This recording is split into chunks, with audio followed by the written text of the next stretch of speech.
Hai, assalamualaikum warahmatullahi wabarakatuh. Perkenalkan, nama saya Karina Mulansari.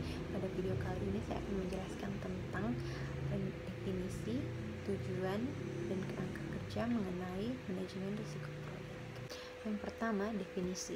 Manajemen risiko adalah segala proses kegiatan yang dilakukan semata untuk meminimalkan bahkan mencegah terjadinya risiko perusahaan. Di dalamnya ada kegiatan identifikasi, perencanaan, strategi, tindakan, pengawasan, dan evaluasi terhadap hal-hal negatif yang kemungkinan akan menimpa usaha. Manajemen risiko proyek adalah seni dan ilmu untuk mengidentifikasi, menganalisis, dan merespon risiko selama umur proyek, dan tetap menjamin tercapainya suatu tujuan proyek.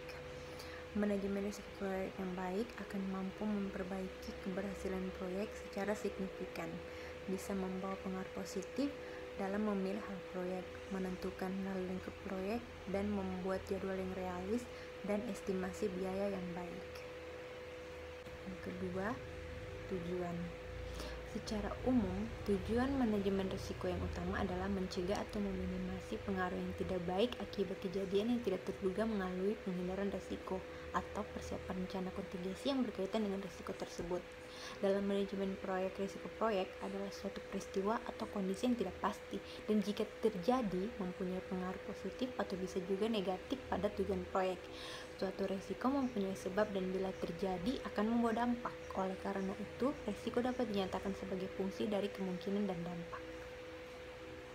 Yang ketiga, kerangka kerja.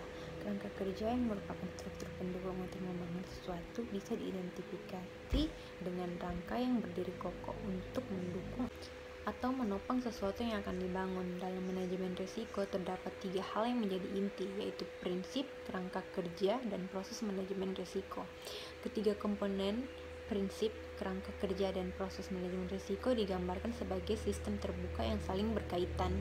Prinsip sebagai dasar penerapan kerja dan proses manajemen risiko, sedangkan kerangka kerja dan proses manajemen risiko saling berkaitan atau berhubungan timbal balik. Dalam hal organisasi, struktur pendukung di mana sesuatu dapat dibangun atau kerangka kerja manajemen risiko bisa diartikan sebagai perangkat komponen yang menyediakan landasan atau fondasi pengaturan organisasi yang mendesain, mengimplementasi, mengevaluasi, dan melakukan perbaikan yang semuanya dilakukan secara terintegrasi dengan dasar kepemimpinan dan komitmen yang kuat. Dengan kata lain, kerangka kerja adalah landasan pengaturan sistem risiko yang secara teratur, terstruktur, dan sistematis di seluruh organisasi. Tujuan kerangka kerja manajemen risiko adalah untuk membantu organisasi dalam mengintegrasikan manajemen risiko ke dalam aktivitas dan fungsi organisasi secara signifikan. Manajemen risiko dapat terintegrasi dalam tata kelola organisasi, termasuk pengambilan keputusan. Jika melihat dari gambar kerangka manajemen risiko, di tengah terdapat kepemimpinan dan komitmen, sedangkan dalam lingkaran sebuah siklus terdapat integrasi, desain, implementasi, evaluasi, dan perbaikan seperti yang saya bilang di awal.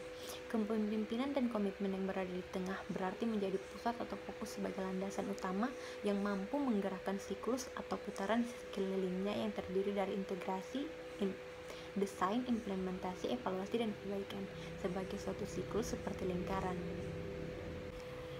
Sekian penjelasan singkat dari saya mengenai definisi, tujuan, dan kerangka kerja dari manajemen risiko proyek. Semoga bisa dipahami dan terima kasih sudah menonton. Wassalamualaikum warahmatullahi wabarakatuh.